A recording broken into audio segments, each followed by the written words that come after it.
Good evening, guys. Hi, it's Jen here from Australia's Capture Paranormal.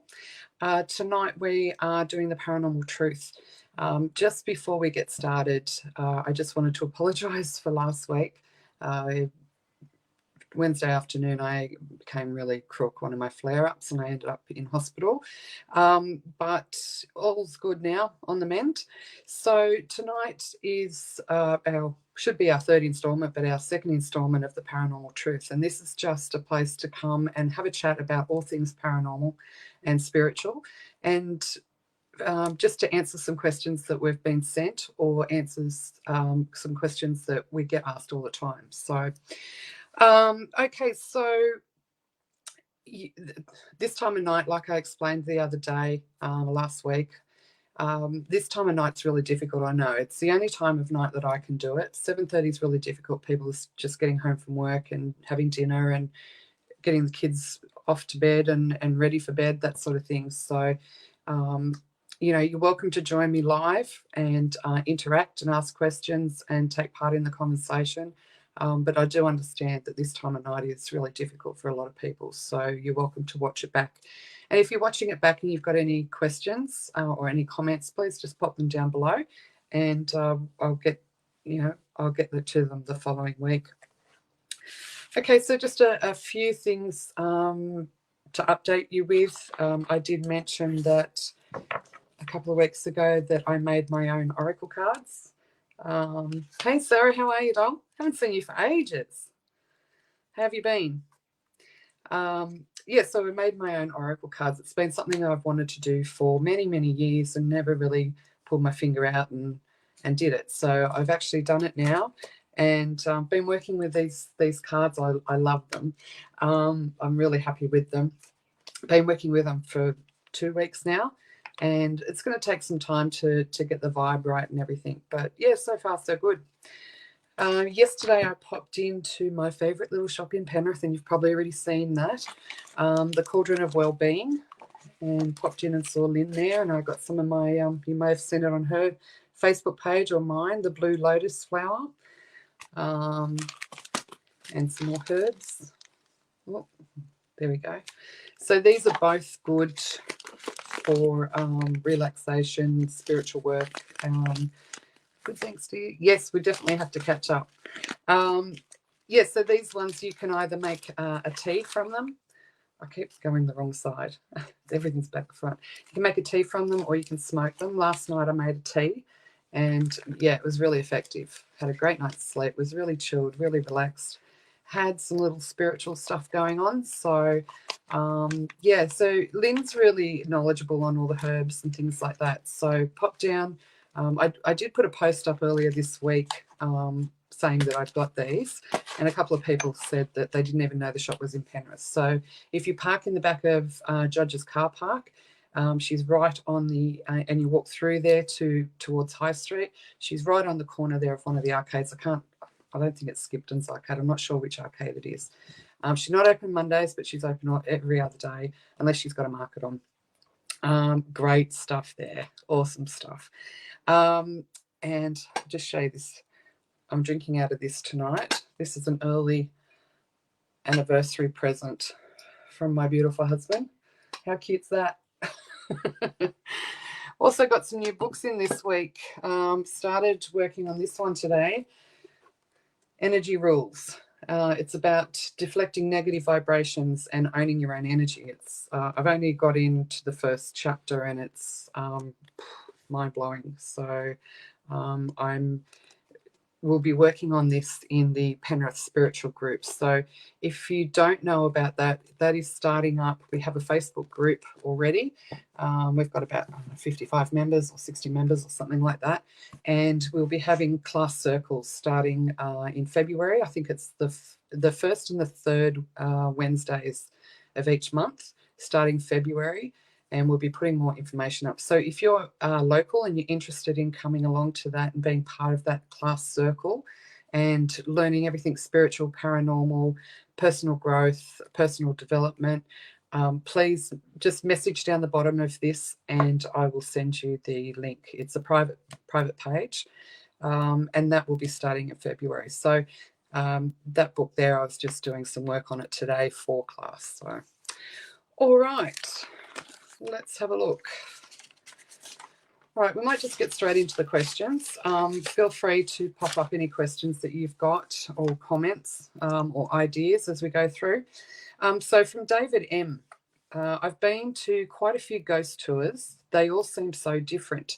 How can you tell what is the best tour to go on and if it's worth the money? Okay, well,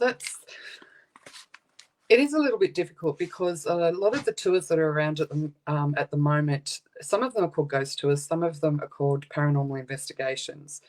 And there is a big difference between them. But the people organising these, the event organisers, there's no set rule as to what you call your events. So sometimes it can be a little bit misleading. But look, ghost tours are usually walking around a location, hearing historic stories and hearing ghost stories.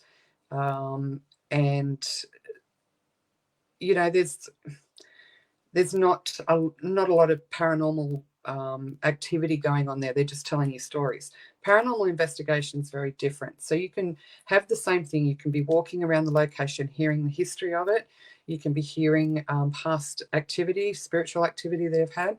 But a paranormal investigation is where they will usually provide you with equipment and show you how to investigate. And then it's a hands-on experience.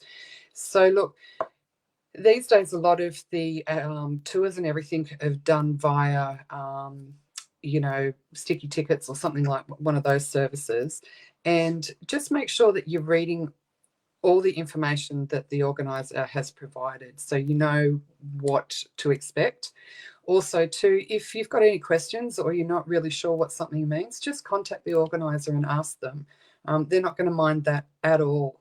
Hey, Karina, how are you? Hey, Shane. Howdy.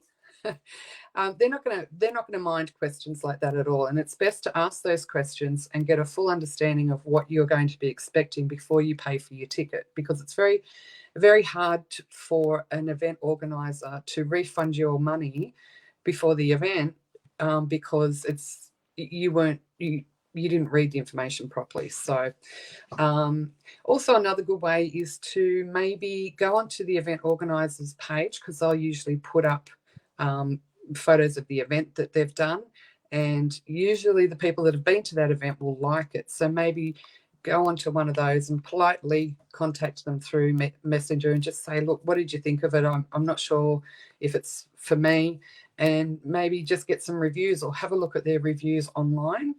And I think you've got to go with an open mind too, and what might suit me might not suit you.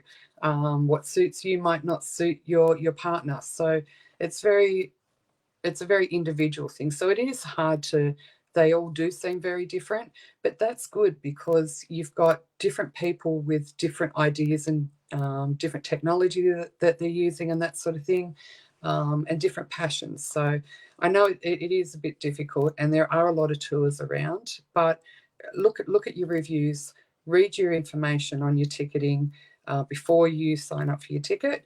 And if you've got any questions, just ask the event organizer. I'm sure they'd be happy to answer anything that you've got. Okay, Sam, what crystals do you use when investigating? Sam, I use a couple of different ones. One for protection, which is obsidian, and another one for being able to communicate and helping my psychic ability, which is amethyst. So I do tend to, depends on the location I'm going to too. So I always do a protection before I go. If it's a location that I don't know well, I will put on the obsidian until I can get a feel for the place. And then I might swap if I'm feeling that there's a good energy there and that sort of thing. Then I'll probably take that off and put on my amethyst. Some people might wear them both at the same time, but I just want to focus on that one energy and that one crystal. But I have been to investigations where I've had my amethyst on because I knew the location and I knew that the spirits there were quite chatty. That was at Howe House. And during the night, an energy came through that just wasn't really nice at all. So I took the amethyst off, did another protection for myself and the group, and I put the obsidian back on. So crystals are very personal. They all have different abilities and properties, and will help you in different ways, but they're also very personal. So it's best to, I don't know a lot about crystals, I'll be honest there. I just know the ones that I work with. And I also believe that crystals pick you, because I've been into the shop and I've been rattling around in the box of different crystals, and I'm just like, you know what, that nothing's grabbing my fancy. Where other times I've been there and it's like, bam, there's one right in the corner. That's the one that's talking to me. So the crystals will jump out at you, the ones that you're supposed to have. So, but if you go into a shop that sells crystals, they're usually up to speed. You could also look it up online or get yourself a crystal Bible, if that's what you're into. But I depending on what I'm doing, what sort of work I'm doing, depends on what crystal I use. Okay, Helen. I had a reading done recently and was totally disappointed. She claimed to be a well-known psychic, but got nothing right. Just told me stuff that could be for anybody. How do I find a legit one? Look, we've all been caught out with this, I think. Shane carries his all the time. Yeah, yeah. I usually have, if I could turn the camera around, you'd see I've got some hangers up on the side of my cupboard, and there's just different crystals on necklaces and chains. So I just swap them around. So getting back to, sorry, Helen, finding a legitimate reader. Look, we've all been caught up with someone that's not legit. It's very difficult. They know the language. The fake ones, they know the language. The best thing, again, I can say is look for maybe somebody that's had a reading and feels that, they had a good reading, and maybe ask your friends, or pop onto a spiritual page and just ask for recommendations. But again, just like the tours, it's very personal. You know, I might go to a reader and have a great session, and then you might go to the same one and nothing. But you also got to go with an open mind too. When spirit comes through, when you go and have a reading, you might be thinking, oh, I want to know about my love life and my finances. And I want to hear from grandma. When you go to that reading, you might not hear any of that. You might get your work life or a family situation. You might hear from, uncle that passed away. Don't be disappointed. The spirit will give you the messages that you need to have. And it takes a lot of energy for spirit to come through. And just because you don't hear from grandma or granddad that you wanted to hear from doesn't mean that they don't love you, doesn't mean that they are ignoring you or don't want to talk to you. It just means that this uncle may be able to come through easier. He may have a stronger energy that comes through, or he may have a message that you really, really don't even realize, but you really need to hear. So the difference too, you've got to understand the difference between a psychic and a medium and a psychic medium. So a psychic is someone that reads energy. A medium is someone that connects to spirit, and a psychic medium is someone that does both. So they can read your energy, but they can bring spirit through. And you probably really want to have a psychic medium so that they can give you a more overall reading. But again, like I said with the tours, some call them ghost tours, some call them paranormal investigations. It's the same with mediums, or any spirit readers. Some of them call themselves, a psychic, some a medium, some a psychic medium, some a clairvoyant. So it is really difficult. And unfortunately, there's a lot of charlatans out there that give the rest of us a bad name. So it is hit and miss. I personally would want to sit in front of the person. I wouldn't want to be doing anything like paying big dollars to be doing a distance one. The legit ones can do it, but If you're not sure on them, I'd be sitting face to face with them. And if you're having a 30-minute or an hour reading, I wouldn't be paying any more than $60. I've seen them where they're charging $120 for an hour. That's just ridiculous. But yeah, look, just ask your friends, ask anyone in the spiritual field if they recommend anybody. Okay. Kelly, so many people investigate cemeteries.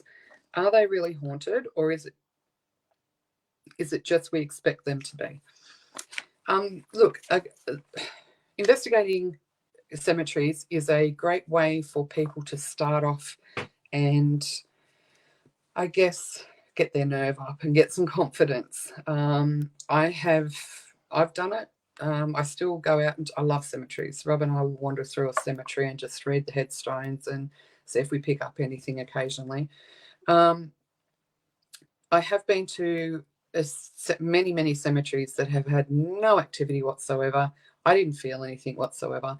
And then I've had the complete opposite, where you pull up and it's like, whoa, this is active, or there's, and when I say active, it might just be one spirit, but they're like, oh, and they want to come through.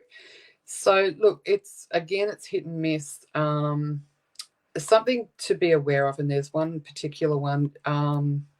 Sarah, you may know this one over at Emu Plains. The cemetery is built under power lines, and I've had quite a few people go out to that cemetery and say, oh, my EMF was going off and there's spirits everywhere. No, we've been out there. We've been out there multiple times. We've actually got a family member that is resting there. And it's the EMF from the power lines. So a lot of cemeteries too, you will be under power lines and things like that because it's land that they can't build on. So just be wary of that one. Look, it is hit and miss. If you're just starting out and you want to learn some techniques, and you don't feel confident going into, say, an asylum or a jail, yes, they're great. Not necessarily are all haunted. For example, Sarah's grave. I'm probably going to have people argue this point with me. I've lived in this area my whole entire life. I'm 50 something. I have been, when I was a kid, I was one of the stupid ones that went out to Sarah's grave and flashed the headlights and scared the crap out of myself and everyone that was with me. Was very disrespectful, like a lot of teenagers were. Since then, I've been out there many times as an adult, a respectful adult, and we have done a number of experiments out there, and not once have we had anything from Sarah's actual grave.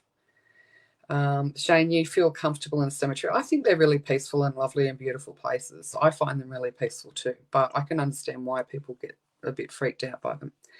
So not once, and I would say I've probably been out there maybe 8 times, 9 times maybe, have we ever had anything from actual Sarah's grave.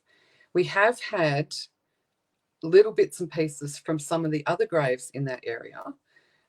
Nothing significant, nothing where I could say that spirit is there and is haunting the place. But it's the idea and the storytelling of all the locals. People are convinced that that place is haunted by Sarah. Now, have a think about it. This is going back, I can't even remember the year now. Someone else might know. This is going back a long time ago. And there's a lot of other graves there. And sadly, there's a lot of children's graves there. So when a child dies, when anyone dies, but especially a child, when a child dies, the people that are going there to bury them and lay them to rest, they've got some horrific emotions attached to them. Now, they've been in that environment. Could it be, and this is something that we've been asking ourselves and trying to look into and trying to figure out how we can work it out, could it be their energy imprint that is staying there, not the actual deceased person's? You also then have, again, Sarah's grave area, a lot of people going out there expecting it to be haunted, expecting it to be scary. So they go in there nervous, and they're taking that nervous energy in there. A lot of the times they're running out, so they're probably leaving an impact on that environment.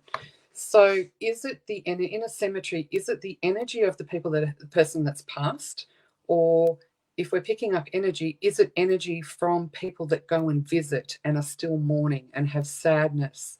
Sarah says we got nothing there either. No. Look, there's a few paranormal investigators that have been out there and said they've got something. Maybe they did, but in the 8 or 9 times, maybe 10 times that I've been out there as an adult, I have not got anything, and we've used just about every piece of equipment out there. We've been there day, we've been there night, not recently night because they've now got it all fenced off and they've got security cameras in there. So anyone thinking about going there at night, good luck. And I wouldn't go during the middle of the heat in summer either because there's lots of snakes out there. So yeah, whose energy is it? If we're picking up energy, whose energy is it? I have been in, like I said, I have been in cemeteries where I have been touched, where I have had spirit come and sit and talk to me in my ear. Rob likes telling the story of Rookwood. So we've got friends that live past that, and we're usually over there late at night. He'll drive home, I crash out in the car asleep, and I can be sound asleep for half an hour. And as soon as we get up to Rookwood, every time it happens, I wake up and go, are we near that cemetery again? Because the energy of that place, and it's probably because there's so many laid at rest there, but it's also, I think is it a train line or something that's near it? So that's energy there. You've got the road right near it, which is generating energy. So any energy that's there, it keeps that going. But every time I wake up and I'm, and Rob goes, unbelievable. Yes, we're at the bloody cemetery again. A couple of times when we've gone past, one time in particular, I had a little old lady. Now, she wasn't in the car with me, but I picked up her energy as we were driving past. We weren't even in the cemetery. And she was the sweetest old thing. And she was telling me about cookies that she used to make and, just little bits and pieces. And she stayed with me for about 20 minutes. And I was telling Rob all about it. And he's like, oh, well, she's not coming home with us, is she? And I said, no. I said, she's not here. I've just picked up on the energy and I'm still connected to the energy. So, yes, cemeteries can be haunted. And no, they can't. But I just sort of feel that when I pass, if my kids choose to put me into a cemetery, I hope they don't. I'd like to be in the ocean. But if they choose to put me in a cemetery, I don't think I would want to hang around that cemetery. I would want to be watching over my kids or going to places that I loved while I was alive. So it sort of makes sense. But I can understand the fear that people have with cemeteries, thinking that they're haunted. But that's a good question.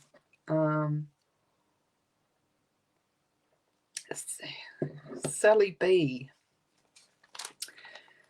Oh, well, we've got a couple of investigators on here, so you guys might be able to help me. What's the best piece of equipment to use on a haunted investigation? Okay, Sarah, Shane, who else do we have on there? Karina, what do you guys think? What's your favourite piece or what's the best piece? I personally, EMF,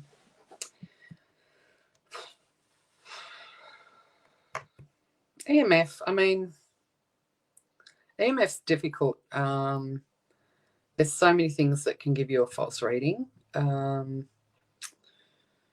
There's lots of different. I've sort of gone more old school now myself. So just because of my abilities, I tend to rely on myself more than a piece of equipment now. I do love the tipping table. I've always had, except for one place, I've always had really good results on there. Claire, hey Claire, EMF and cat balls. Yeah, cat balls are pretty cool when they move.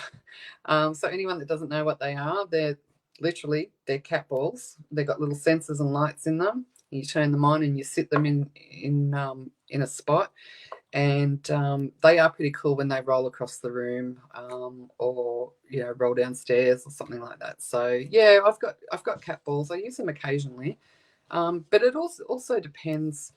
You can't just have one favorite piece and just use that all the time, because each different location requires you to use different pieces of equipment. Some will work better in some locations than others.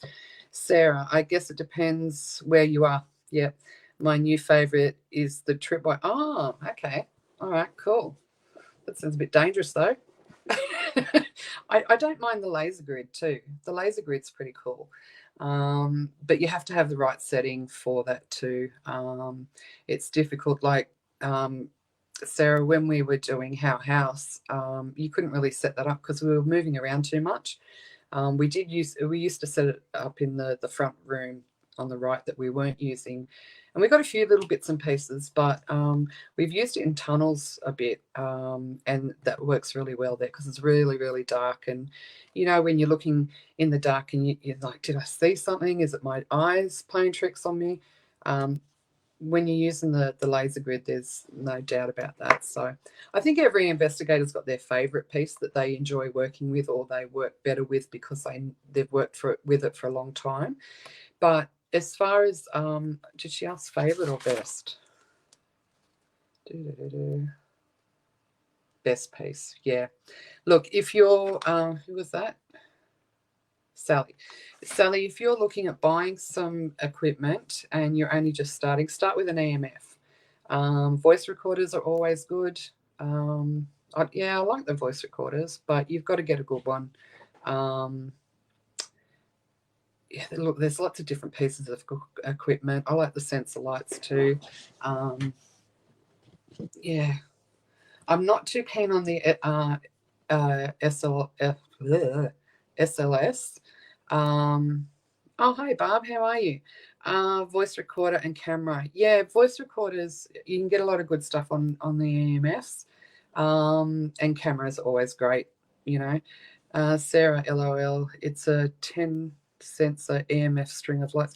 Oh, is that the long string? And you can put it in hallways or near doorways, and you can see when they come, like which direction they're coming in. Shane, would like a tripwire. Don't really have a favorite. I try to put out whatever I've got. REM pod, voice recorder, camera. Yep. Claire's saying REM pod, good too. Oh yes, Sarah, that cool. I'd love to see that in. I've only ever seen it with, I think, Amy's Crypt and a few others like that. I haven't seen it in person. I'd love to have a chat with you and see what you think of that and how it works. But the SLS, look, we've had some really awesome captures on that. One of them was at, I can't even think of the name of the house now. Oh, the Oaks. And where I was being physically touched, and Heath from Illawarra Paranormal, he had his, and he had it pointed on me, and you could see the figure right there while my shoulder was burning, and my neck and my leg and everything. But then I have seen it where you really have to know how to work it, and he's really good with all the tech stuff. And he gets right into it, and he plays around with it a lot, does a lot of experimenting, and he's tech minded. So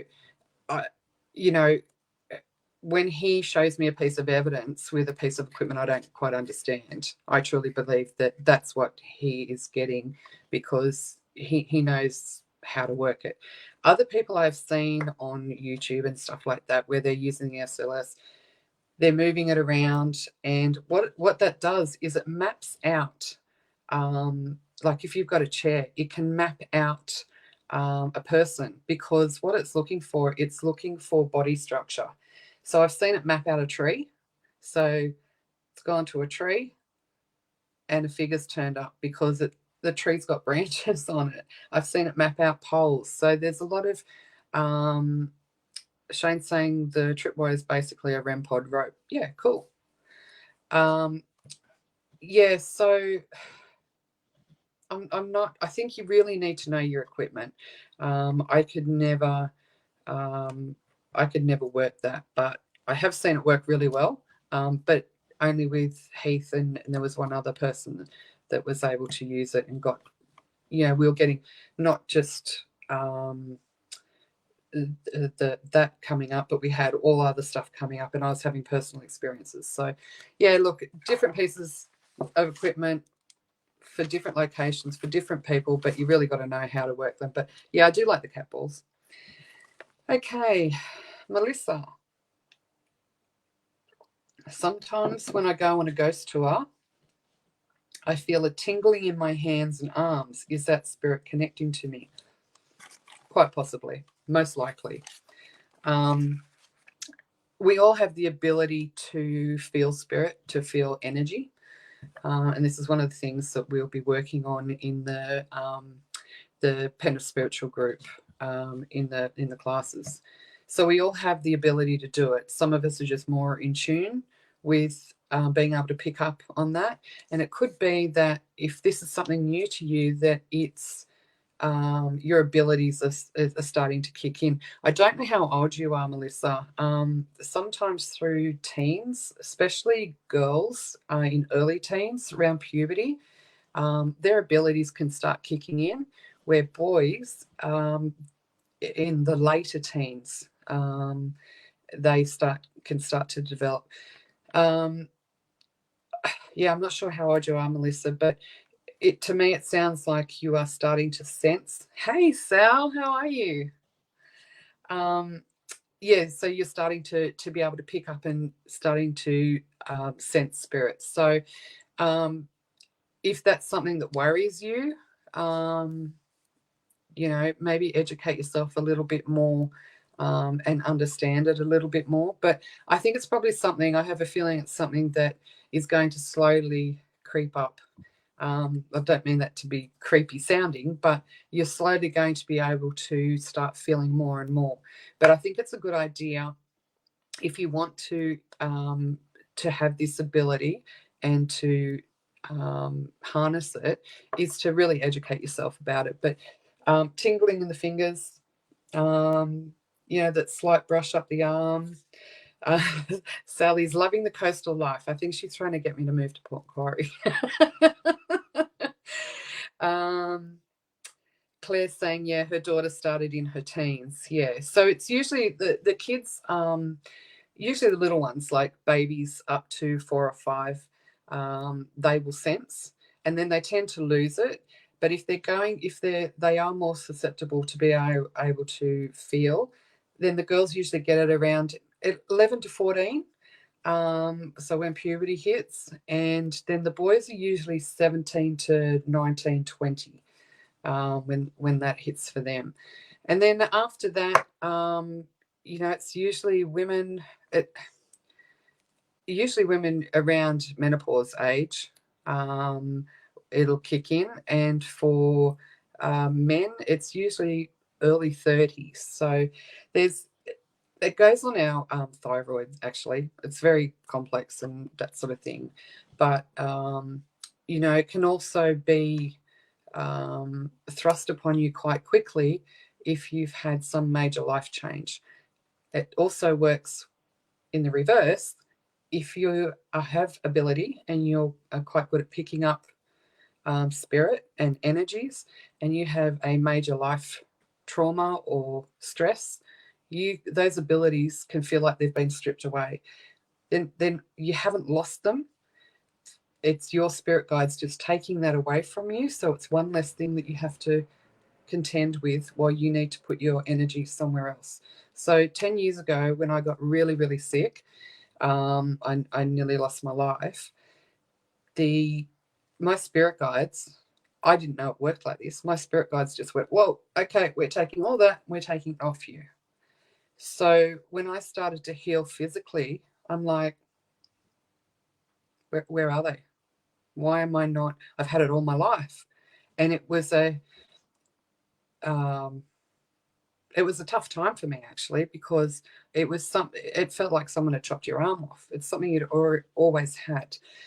So yeah, look, anyone that wants to develop, find a good mentor, educate yourself, and by all means, throw me some questions if you've got them. Sally, oh, you're a smart ass. Sally goes, you must be psychic. I'm hoping to come up and see you soon, Sal. Sarah says, yeah, I might finally get more abilities. You've been out in the field a lot now. I'm sure you're picking it up, but sometimes it scares us, and sometimes we don't know how to handle it, so we sort of we hold it off. And for example, and everyone feels things differently. So the way I get my information through would be different to how you get your information through, Sal. Now, for example, Rob, he's always believed in spirit and paranormal and that sort of stuff, and he'd come out on investigations, and I'm like, oh, I've just been touched or scratched, or so and so's talking to me, and he'd be like, oh, okay, and he believed me, but he just didn't. He hadn't had that personal experience. And then the first sign that he was starting to pick up stuff was he would feel like he had cobwebs on him, and he'd be like, trying to get this spider off him. And we worked out that was how it's like the ectoplasm, like how he was feeling spirit coming. It was that feeling of spider webs on him. And we've proven that over the recent years. Unfortunately, his dad passed away, and every time his dad now comes here, Rob gets spider webs on him. So it's really cool. Sally's saying, absolutely agree with you, re-abilities. When I was diagnosed 7 years ago with breast cancer, thank God you're okay, I lost all connection with spirit, or that's how it seemed. Yeah, it's exactly right. But spirit and my guides knew when it was time to reconnect. Exactly right. I had a really tough time. Actually, I'd love to have that conversation with you, Sal. I had a really tough time thinking, why have they taken it off me? Like, I need to feel connected. But my body was such a mess physically that they were just like, no, you need every ounce of your energy to heal yourself. And you would have been the same, Sal. Amanda. Oh, Amanda.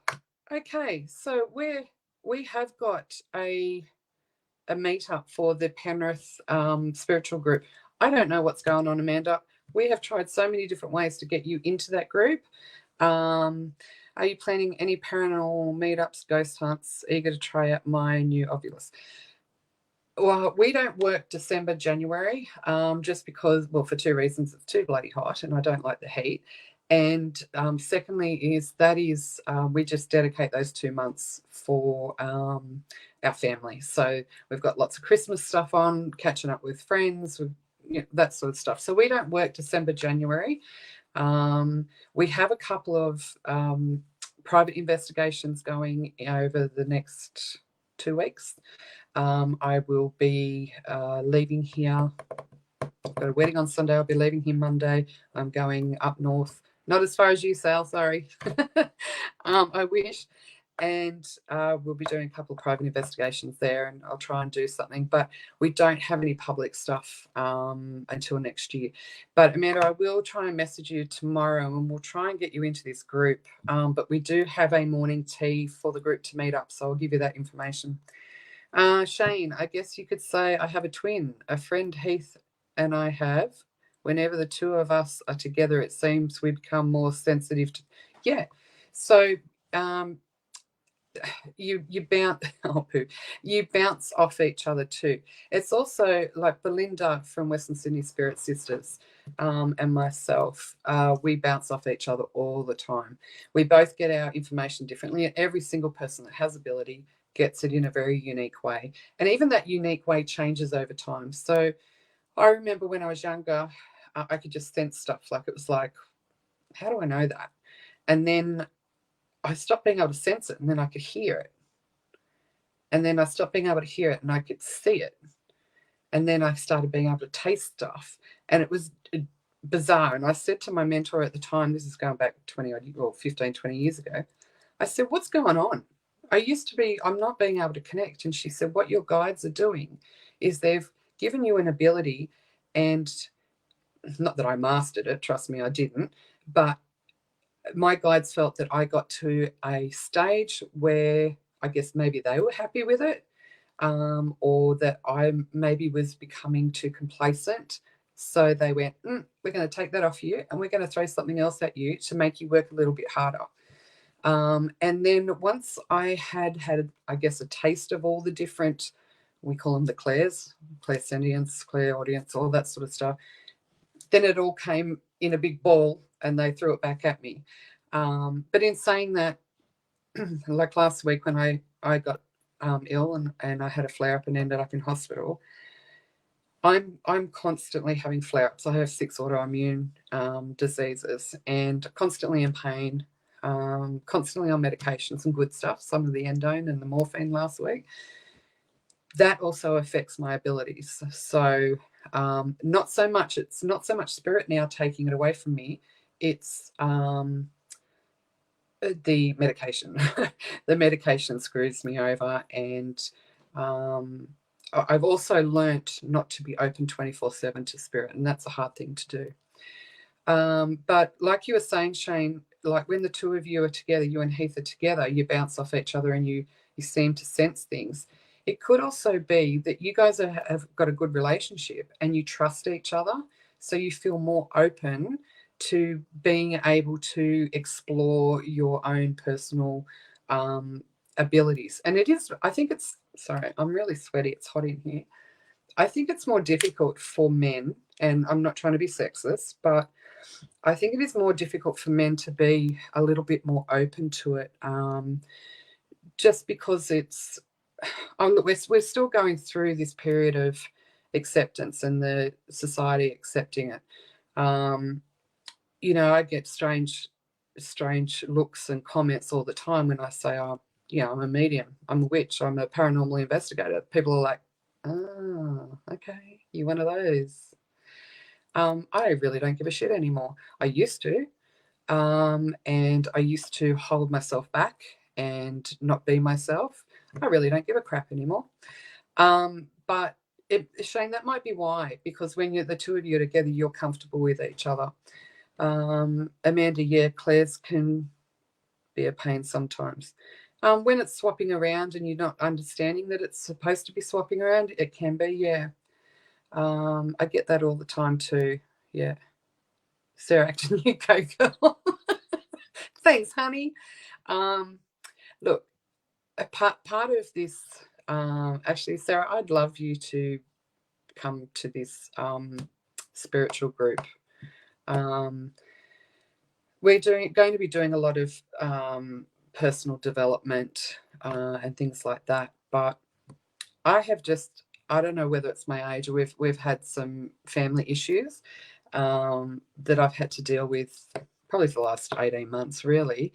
And I've done a lot of shadow work, and shadow work is working on yourself and the dark side of your personality, why, the yin and the yang, and getting balanced and understanding why you do things the way you do and why you have certain feelings. And I love shadow work. Been doing it for probably about 15, 16 years, but I've done a lot this year, and I've learned a lot about myself and a lot about other people in general, but other people around me, and what I will accept and what I won't accept anymore.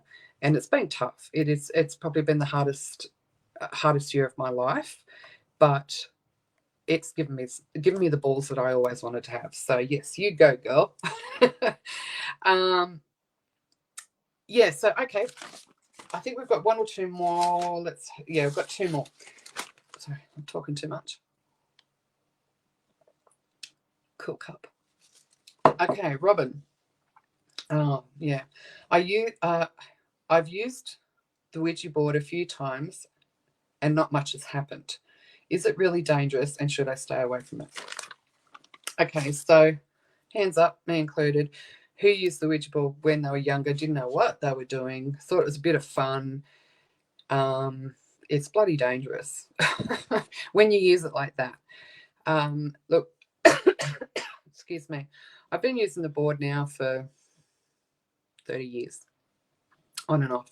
Rob doesn't like me using it in the house, and I respect that. But on a lot of investigations we use it. I'll use it out the back.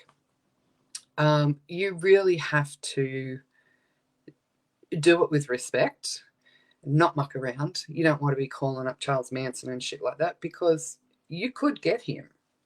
It's not likely, but you could get him, or you could get, you don't know what you're going to get through that board. So you have to be experienced in it, or be with someone who has worked it and who has experience. I would always say you probably need someone that, some sort of medium, or someone that can feel the energy, because when we were doing it at our house, we never did it as an activity for the night. I always had it set up, and then in free time, I'd say to people, if you feel comfortable, you're welcome to go and use it, but please do not use it without Belinda or myself,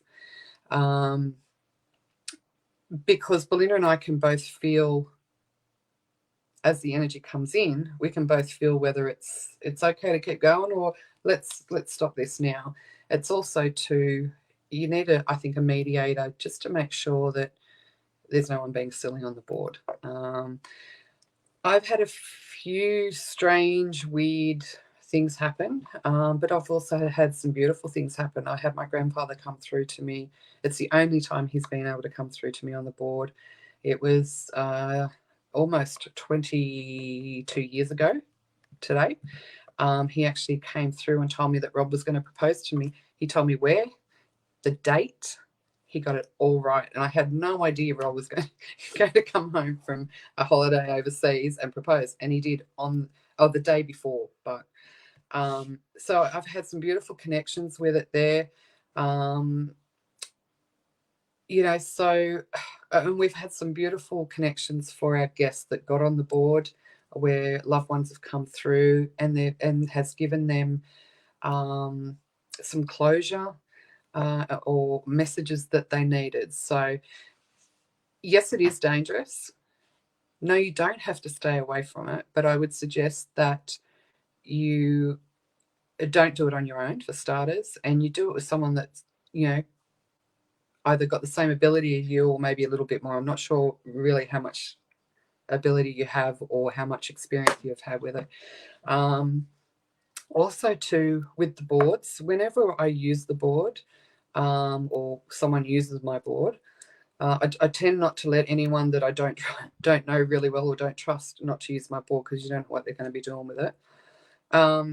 I always mix up a solution of moon water and salt, and wipe the board over and the planchet and everything, and either sit it out in the moonlight, sit it out in the sun, or if it's windy, just to clear the energy off it before I pack it away. One question I've been asked, and actually I want to ask everyone what they think. Hang on, what's Shane saying? I did when I was younger, not interested in going near one now. You couldn't pay me. That's fine. A lot of people like that. Hollywood has a lot to do with why so many people are afraid of it, but it is dangerous. Sally, yes, you need to be able to feel when the energy shifts. Yep. And you sage yours. Yeah. I don't think I've ever saged it. I might have. I'm not sure. But that's, yeah, I mean, as long as you're cleansing the energy off it. Now, Sally, you'll be able to answer this one too. Maybe Sarah. A lot of people say to me, oh, you shouldn't leave the planchet with the board. Now, some people say you shouldn't do it. Some people say it doesn't really matter.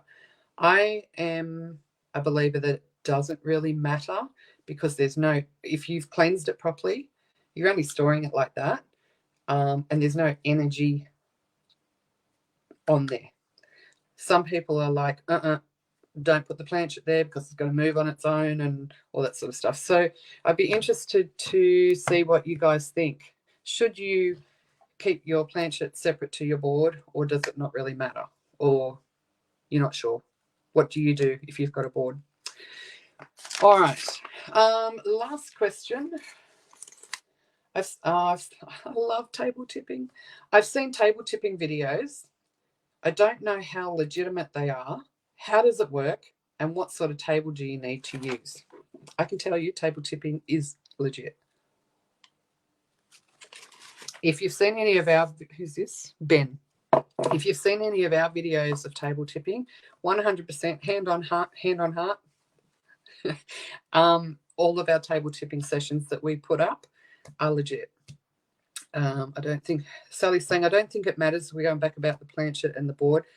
Either I store mine with the board. Yeah, I do too, so I don't lose it. I would love it if it moved on its own. I don't know if hubby would be too happy with that. Amanda, I don't use a board, only cards or my own skills. Yeah, I use my cards. Sarah's saying they definitely rock and roll at times. Yeah. Look, you've probably got so many different experiences, Sarah, too. You've been out in the field now for a while. Okay, so getting back to table tipping. So, Ben, if you've seen any of ours, yes, ours are legit. I have seen some that look a bit dodgy, but you can't really tell unless you're there. It is hard. Sorry, I'm really sweaty tonight. It's so hot in here. And I can't see a thing without the glasses on. Okay, so all you need is, there's nothing special about the table. It's just a 3-legged table. And if you give me a second, I've got one in this room. It's just got all my books on it. Hang on. And all my crap. And my chocolate. So this is our Tilly. Okay. She's got a, I put a hot coffee cup on it. I've got to fix her up. So it's just round table, 3 legs. I'm not going to go up in the fan. And what you're doing with it is you're sitting it on a flat surface and you're asking it to tip. This way for yes, that way for no, that sort of thing. And all you're doing is you're putting your hands, it's a bit dusty, putting your hands on it like that, just gently, just resting it like you would with a Ouija board. And you can start feeling the energy. You'll start to get like a little vibration, and everyone will be like, oh, I'm not sure if I felt that. Did you feel that? Yeah, I did feel that. Yeah, Sarah, I think you guys have done quite a few table tipping sessions with us too. Sally, I've had the table lift and then slide across the floor. Yeah, we've had this one walking. It's like walking across the, and you've got to get up out of your seat and chase it across the room. Yeah, Tilly's our first one. She needs a bit of a paint and a clean and maybe a revamp. We have 2 other tables. Artie is my big black one, and I've got lights all underneath him. He looks really cool. He lights up in the dark. But yeah, so you're using it. It's just a tool. There's nothing special with the table. It's just a wooden table. It's an old wooden table. I got it from just an op shop, I think, this one. And yeah, it's just another tool for communicating. And again, Rob's first experience was not on this table, but this is why we got this table. And this table he was on was walking across the room. They had to get out of their chairs and they were walking beside it while it was just, shifting and sliding. And his eyes were, I wish I had videoed it, his eyes were bogging out of his head. And afterwards, he when it all stopped, he picked this table up and he's looking for levers or buttons or magnets or something. And then when he worked out, holy shit, what I just experienced was real. There's no way any of us could have made it do that. We were in Newcastle at the time. He was like, right, let's go and hit all the op shops, all the antique shops. We've got to find a table. So, yeah, now we've got a couple of them. But, yeah, so you start off with a little vibration and then you might feel a tiny tip and you think, oh, is that tipping? And then, we've had it where it's doing it like this really, really quickly. You can only ask yes or no questions. Well, they're the main questions you ask. So is there someone here with us? Are you female? Tip it to the left for female. Tip it to the right for male type thing. So the questions are very limited with it. But my father-in-law who passed, he's come through on the table. My youngest son, who's now 20, he's been on the table and had a conversation with his pop. as soon as I experienced the table tipping, that's when I started going, you know what, I don't necessarily connect to all the electronic stuff as much because I'm not very tech minded. So I like the tipping table, I like the cards, I like the board, I like the dowsers, I like scrying, I like all those sorts of things. So yeah, I love her, but she's got a lot of character, but she needs a good clean up. She might 2024 she might have a makeover. Sarah says a few yes, I need to learn more though now that I have my own Enid, is it? We should get our tables together and have a coffee. Yeah, so table tipping is easy to forge or to fake. I am very cautious, very, very cautious when someone's on the table with me that I don't know or don't trust. Yeah, bring it on. I have caught 2 people out faking it and wasn't impressed because I had actually videotaped one of the sessions and put it up as a legitimate thing, and I ended up taking it down and reposting it saying, you know, I put this up as because I thought it was legitimate. Unfortunately, it wasn't. My apologies. So it is easy to fake, but if you've got genuine people on there, that feeling of it it's like a hot knife through butter. It just slides and glides really beautifully. So yeah, so anyone that wants to have a go at the tipping table, we might try and organise something early in the new year for that.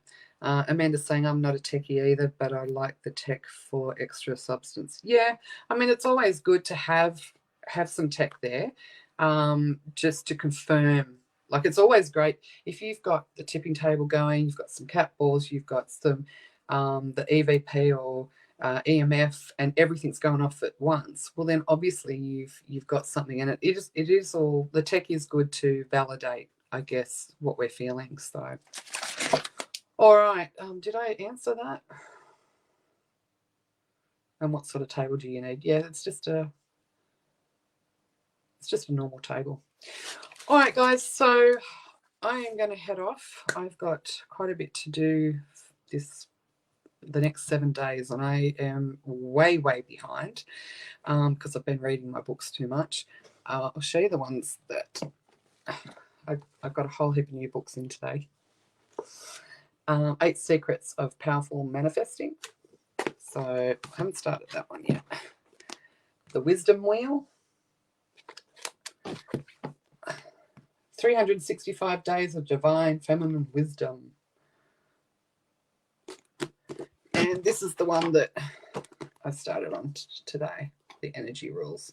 So I've been working on that and putting together some lessons and some experiments with energy for our class that we'll be doing starting in Feb. All right, I think that is us. So, sorry, I'm knocking everything over here. Thank you guys for joining me and having a chat. Has anyone got any questions before we go?